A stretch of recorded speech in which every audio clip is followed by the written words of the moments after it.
Hey, what's going on, guys? 118 Set Shadow here.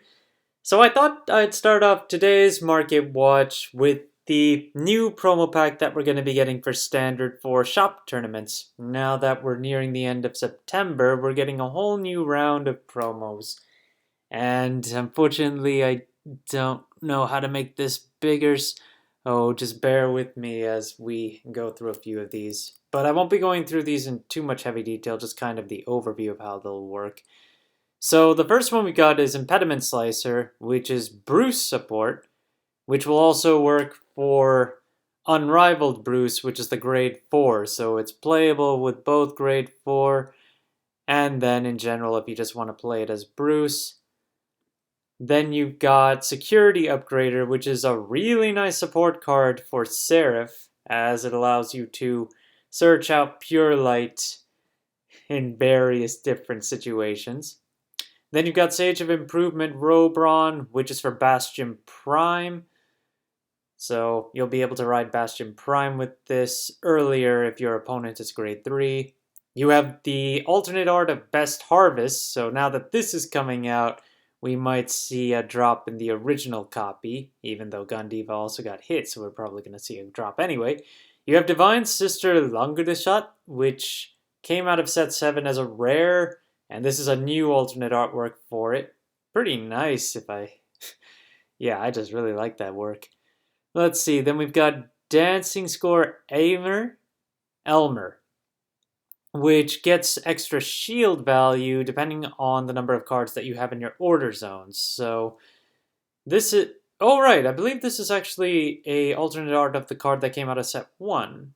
Yeah, I think it's the same card. Same effect, at least. Then you got Bolt Brimmer Dragon, which is Gandiva support, allowing you to do something similar with like one of your other rear guards where you retire something, and if you couldn't retire it, you draw and bind. And then you've got Dearest Affinity Liset, which is Petralka support, and the big one that I was saying from the last Market Watch that you'll need to watch out for, as this gives you 7 copies of Petralka in the deck to be able to ride it and get more drive checks. Then the last one is Galactic B Hero Broad Felvis, which is B Hero support that allows you to get cards to base and also find bases from your hand or drop to put into the order zone. So you could discard bases early if you have this card, and then you'll be able to just put some more into your order zone. But that's the overview of what we're going to see for October. Now let's go ahead and see what's in the market today. Starting with Stealth Dragon Unprecedented, which I had been talking about this a few times and how it was going to go up with Megalozuchi coming out. And now that Megalozuchi's out, this card has taken a pretty nice spike in value. It's been selling for $7.50 as of late and has a lot of $8 to $10 copies available right now. Not sure if it'll get that much higher. It is a triple rare from set 8, so I'm assuming more copies will end up hitting the market before this thing does get bought out, but we'll see what happens.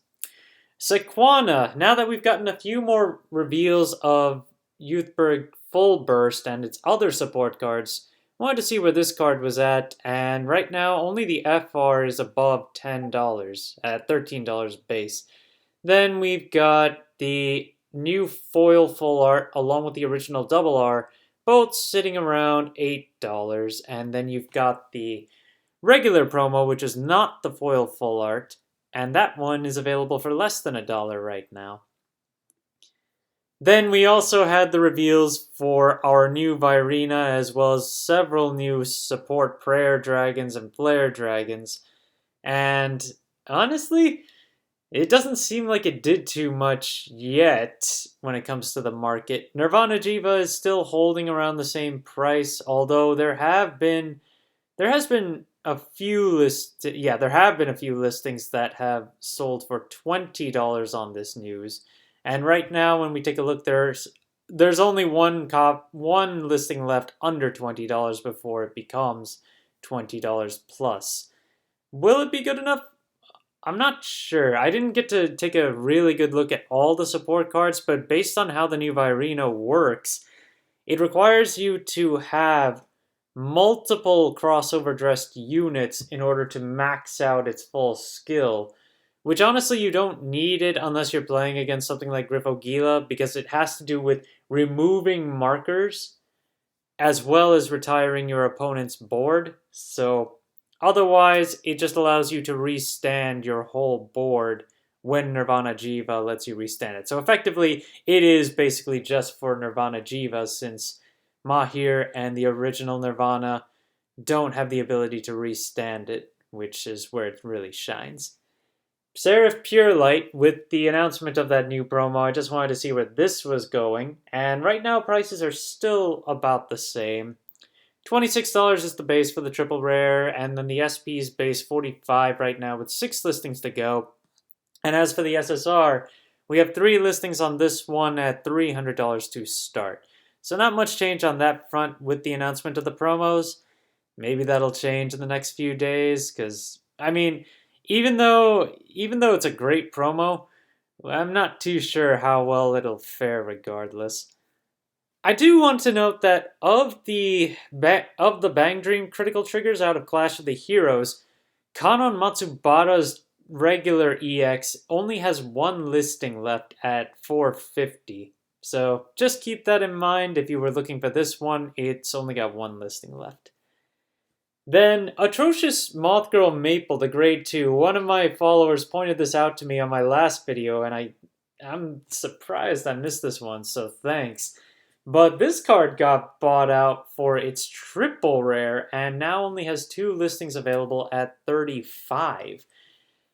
Right now, let's see, it has sold for 33 to 36 with the last few listings, and otherwise, most of them also sold for the 20s range too. So if you were looking for maple, they're almost out of stock. If you have maples you want to get rid of, $30 might actually be a good price to put them at if you want to get rid of them. Otherwise, it still seems to sell for 20s pretty easily. Majesty Lord Blaster, with the more recent top that we saw in Rosemont, Illinois, it looks like that caused a buyout on the 10th SPs of this card, where now the base price is $80. But of course, the last few sales we're looking at $40. So they have sold for $40 successfully. And otherwise, right now, yeah, it's just $80 plus and all the way up to $250. I don't think that's going to make any real trends. But yeah, if you wanted the 10th SP, it's gone for now.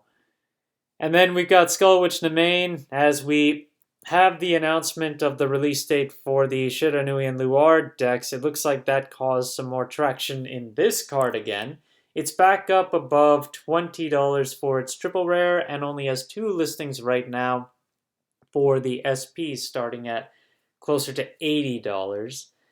Then you've got Invigorate Sage, where there are 3 listings of the SP starting at $45, but I do want to point out that the double rare of this card is $5 to start off with and only has 8 listings right now, so it is running a little low on quantities.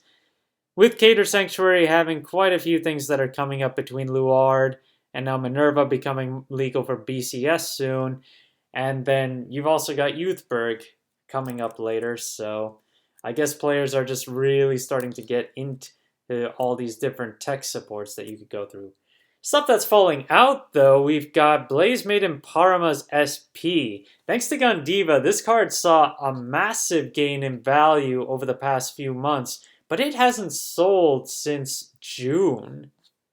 And now we have a number of listings available that are below $30 right now.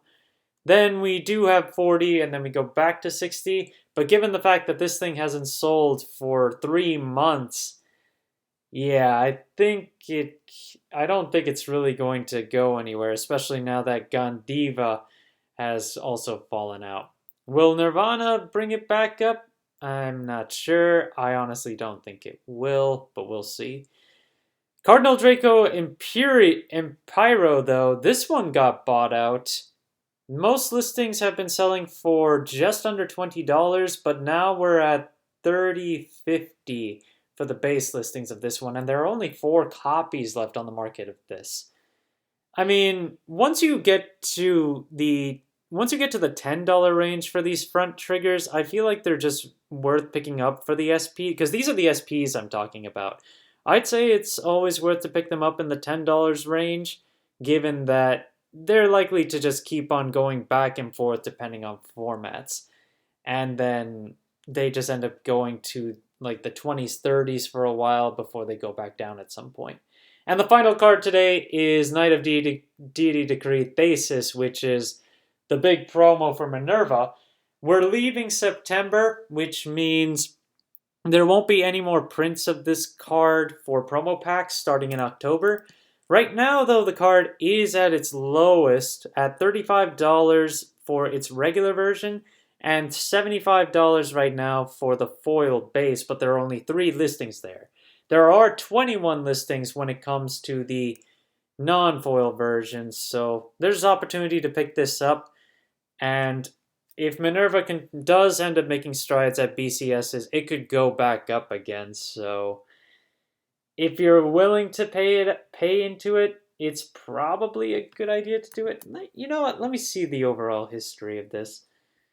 Because, yeah, 35 I think is the lowest I've seen it.